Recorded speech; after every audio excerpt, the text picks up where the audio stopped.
اللہ تعالیٰ کیسے کیسے اسباب بنا کے یہاں پہنچا دیا. اللہ تعالیٰ بہت غنی ہے, اللہ طرف کو دیکھتے ہیں.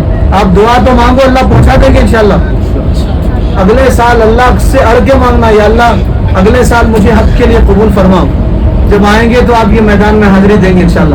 بولو ہم سب آئیں گے, جتنے لوگ آئے وہ سب حج میں آئیں گے انشاءاللہ. آپ یقین کے ساتھ دعا مانگو, آپ کی دعا قبول ہوتی ہے. یہ سامنے آپ کو ایک برج نظر آ رہا, سامنے برج, پل نظر آ رہا, سامنے برج نظر آ رہا. دیکھیے یہ ٹرین کا برج ہے. حج کے دنوں میں یہ ٹرین چلتی, بلیٹ ٹرین ہے, حج کے دنوں میں چلتی, صرف حج میں چلتی سال میں, باقی دن بند رہتی. یہ پورا برج بند ہے باقی دنوں میں. یہ برج جب تعمیر ہو رہا تھا, چائنا کے لوگ تعمیر کر رہے تھے, تو کئی لوگ مسلمان ہوئے تعمیر کرتے کرتے, حاجیوں کو دیکھ کے اسلام قبول کر لیے.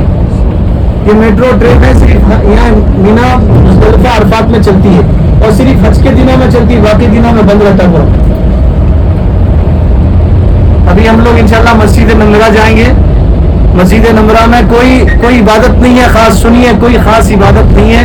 موقع ملے, وضو ہے اگر آپ کا تو 2 رکعت نماز پڑھ لو, نہیں ہے اندر داخل ہو کے گاڑی میں بیٹھ جاؤ. اور جن کو چلے نہیں آتا وہ نیچے مت اترو, گاڑی میں بیٹھ کے مسجد نمرہ کو دیکھو. مسجد نمرہ عرفات کی مسجد ہے, حج کی مسجد ہے. حج کا خطبہ یہی ہوتا, کہاں ہوتا؟ مسجد نمرہ. اس کا شروع کا حصہ عرفات کے باہر ہے, اور باقی حصہ عرفات کے اندر ہے. شروع کے گنبد وغیرہ عرفات کے باہر ہے, اور باقی کا پورا حصہ عرفات کے میدان میں ہے. اس کو مسجد نمرہ کہتے ہیں. مسجد نمرہ میں خطبہ ہوتا ہے, حج کا خطبہ. 2 نمازیں ایک ساتھ پڑھی جاتی ہیں, ظہر اثر ملا کے پڑھی جاتی, 2 نمازیں ایک ساتھ یہاں پڑھی جاتی. حج کا خطبہ اسی مسجد میں دیا جاتا ہے. تو وہ مسجد دیکھیں گے, وہاں دعا کریں گے, اللہ تعالیٰ اگلے سال ہمیں یہاں پہنچا دے. کریں گے دعا انشاءاللہ. چلیے یہ دانی طرف دیکھیے, مینار وغیرہ جو نظر آ رہے ہیں وہ مسجد نمرہ کے مینار ہیں, گنبد ہے. اس کے اگلے جو گنبد ہے وہ عرفات کے باہر ہے, اور باقی جو حصہ ہے وہ عرفات کے اندر ہے. دیر نہیں لگانا, 2 منٹ میں آ کے بیٹھیں گے, وعدہ کرو تو گاڑی وہاں روکتے ہیں. بولو جلدی بولو, دیر نہیں کریں گے. جس میں طاقت ہے, وضو ہے, وضو بنانے کا کوئی وہاں غسل خانہ وضو خانہ نہیں ہے. آپ کو وضو ہے تو جا کے 2 رکعت نماز پڑھو, وضو نہیں ہے تو گاڑی میں بیٹھو, یا جا کے اندر داخل ہو کے آگے گاڑی میں بیٹھ جاؤ. میں ڈرائیور صاحب کو جانا ہے, بیچارے جلدی کر رہے ہیں, آپ لوگ ان کا خیال کیجیے.